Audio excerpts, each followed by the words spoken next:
میں اس role of law کے اوپر سب سے پہلے میں بات کرنا چاہتا ہوں ارشد شریف کی. ایک ایسا آدمی جو بھی اسے جانتا تھا، 2 گھر میں شہادتیں ہوئی تھیں، محب وطن پاکستانی. شاید ہی کوئی پاکستان کی اتنی درد رکھتا تھا جتنا یہ ارشد شریف رکھتا تھا. حق اور سچ پہ کھڑا ہوتا تھا. کس لیے؟ ضمیر کا سودا نہیں کرتا تھا. ساری صحافی آج جتنے بھی ہیں سب جانتے ہیں کہ ارشد شریف کے ضمیر کی کوئی قیمت نہیں تھی. اس کو کوئی لفافہ نہیں دے سکتا تھا. سٹینڈ لینے والا تھا، حق پہ کھڑا ہو جاتا تھا. امر بالمعروف، اللہ کا حکم ہے کہ اچھائی کے ساتھ کھڑے ہو، بدی کے خلاف جہاد کرو. معاشرے کو زندہ کیا چیز رکھتی ہے؟ جب قوم کھڑی ہو جاتی ہے اچھائی کے ساتھ. جب قوم اچھائی اور برائی کے اندر فرق کرنا ختم کرتی ہے، تباہ ہو جاتی ہے قوم. اس لیے اللہ نے قرآن میں ہمیں حکم دیا ہوا ہے.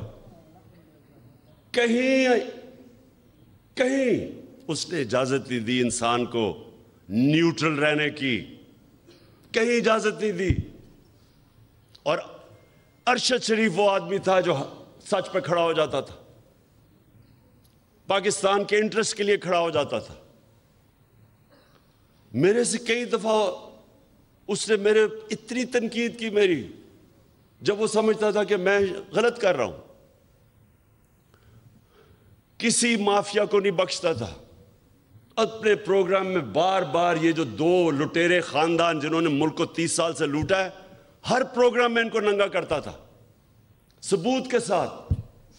دھمکیاں ملتی تھیں، پیسے کی آفر ملتی تھی، لیکن نہ اس کو کوئی خرید سکتا تھا، نہ ڈرا سکتا تھا.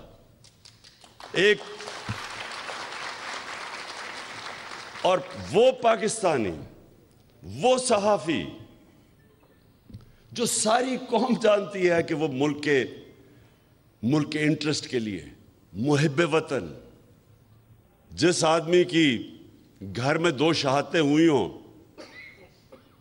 جس طرح وہ پاکستانی فوج کے ساتھ کھڑا ہوتا تھا، جا کے ان کے کئی پروگرامز کرتا تھا ان کے لیے.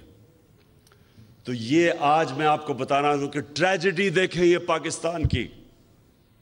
اور اس پہ اگر یہ قوم، ہماری قوم اگر نہ کھڑی ہوئی، میں آج آپ کو کہہ رہا ہوں کہ ہمارے میں اور جانوروں میں کوئی فرق نہیں رہے گا. انسانی معاشرہ اور جانوروں کا معاشرہ کیا ہے؟ جانوروں کا معاشرہ کیا ہے؟ آپ کبھی ٹی وی پہ پروگرام دیکھیں، نیشنل جیوگرافک یا اینیمل پلانٹ، اس میں دیکھتے ہیں جو افریقہ کے اندر جو سب سے طاقتور جانور ہاتھی کے بعد سمجھا جاتا ہے، وہ افریقن بفلو ہے، جو افریقہ کی بھینس ہے. وہ شیر سے بہت طاقتور ہوتا ہے، ان کی تعداد ہزاروں میں ہوتی ہے. لیکن آپ دیکھیں تو شیر کیا کرتا ہے؟ 4-5 شیر، وہ اتنے ہزار ہوتے ہیں، ان کو ڈرا دیتے ہیں، شور مچا کے ان کو ڈراتے ہیں. وہ جب ڈر کے بھاگتے ہیں، وہ 4-5 ایک بھینس کو پکڑ لیتے ہیں. اگر وہ نہ ڈرے اور اگر وہ خود غرض نہ ہو تو کوئی شیر کی مجال نہیں ان کے قریب جانے کی. لیکن وہ اپنی جان بچاتے ہیں، وہ خود غرض بھی ہوتے ہیں، اپنے آپ کو بچاتے ہیں، اور بزدل بھی ہوتے ہیں. انسانی معاشرے کے اندر جب کوئی طاقتور اس طرح ہجوم انسانوں کو ڈراتا ہے، تو اللہ نے اس لیے جہاد ہمارے اوپر فرض رکھی ہے. جہاد فرض ہے مسلمانوں پہ. کیوں؟ کیونکہ جہاد میں آپ ظلم سے بھاگتے نہیں ہیں، ظلم کے سامنے سر نہیں جھکاتے، ظلم کا مقابلہ کرتے ہیں. یہ حکم ہے اللہ کا. اللہ کو تو کوئی فائدہ نہیں پہنچا سکتا. ہم اپنے اوپر ظلم کم کرتے ہیں جب ظلم کے سامنے کھڑے ہوتے ہیں. ایک معاشرے کو زندہ رکھنے کے لیے ہم ظلم کا مقابلہ کرتے ہیں۔ ارشد شریف، اس کو جب دھمکیاں آئیں، نامعلوم نمبروں سے دھمکیاں آئیں کہ یہ نہ کہو، سچ نہ بولو، یہ جو رجیم چینج ہوئی ہے، وہ جب اس کو ایکسپوز کرنا شروع کیا، اس کے اوپر دھمکیاں آئیں، ڈرایا گیا، پھر مجھے انفارمیشن آئی کہ اس کو مارنے لگے ہیں۔ اس کے گھر میں گھس کے انہوں نے اس کی فیملی کے سامنے باہر گاڑیاں کھڑی ہوتی تھی، ڈراتے تھے، صرف اس لیے کہ وہ سچ نہ بولے۔